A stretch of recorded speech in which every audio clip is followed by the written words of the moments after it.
How's everybody doing today? Appreciate y'all coming out. Appreciate y'all coming to support. And I'm proud of everybody today. Everybody on the team, all the seniors, showing out for any scouts. And as y'all can see, we got a lot of talent here. We should have a few buffs getting drafted for sure.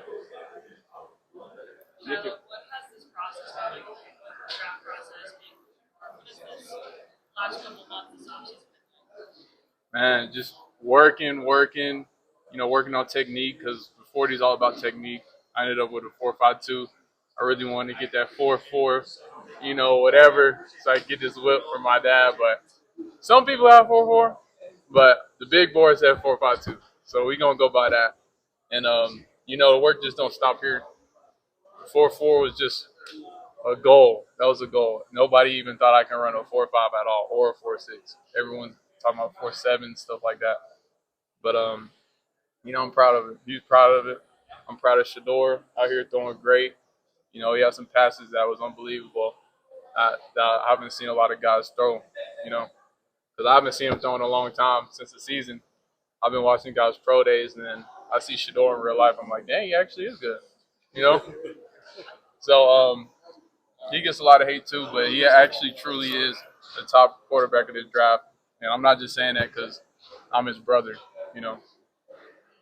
Brian, they show, aside from your 40, what have you been working on since the end of the season? I'm sure you've been working on coach what kind of things have you been working on to improve your game? Really, the speed work is just getting stronger, Now we don't have games week to week. Now I just focus on just my body, getting faster, stronger. And, now after this pro day, now we could focus on getting conditioning shape, football shape, rather than just pro day shape. Now it's time to get in football shape for the camps and just be ready to go whenever my name gets called.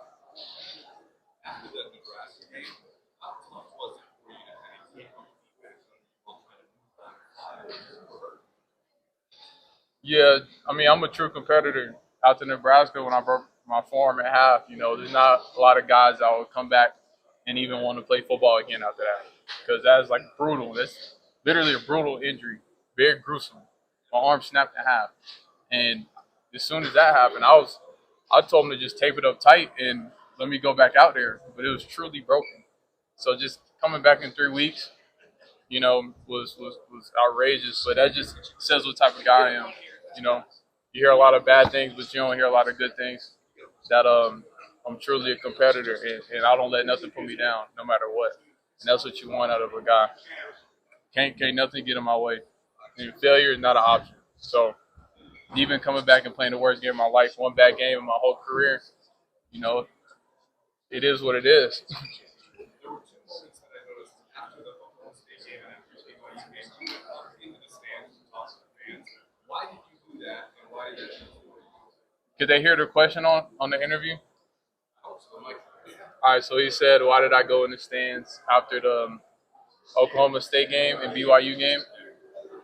Because we got a lot of fans out here, and we did, we literally turned the program around. And I know a lot of fans, I see them online, but if I was a little kid and one of my favorite players came up to me, I got to talk to him and see him in real life, like up close in person, like I'll be so happy. So I want to be that type of guy.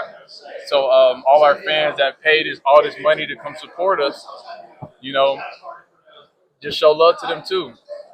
Go dap them up, give them a hug, just let them see you like up close and talk to you. That just goes a long way. Like people remember that forever. Because I remember when I was younger, and I used to go to my dad's practices with the Ravens. I remember all the players, and I used to think they were superheroes. So that's how they look at us. So I just want to, give them the same experience.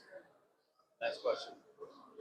Hey, Shilo Sanders, Associate Press. Hey, your journey from South Carolina, Jackson State to here. Your dad called you like an old school player in a new school world. What's your selling point to teams and why they should draft you? My selling point to teams and why they should draft me. If you want a safety that's going to play like a safety, that's going to be physical, bring that hat, be a leader in the secondary, take coaching, be an extension of the defensive coordinator, do my job, everything I'm supposed to do, then I'm the guy. Appreciate y'all. Thank you.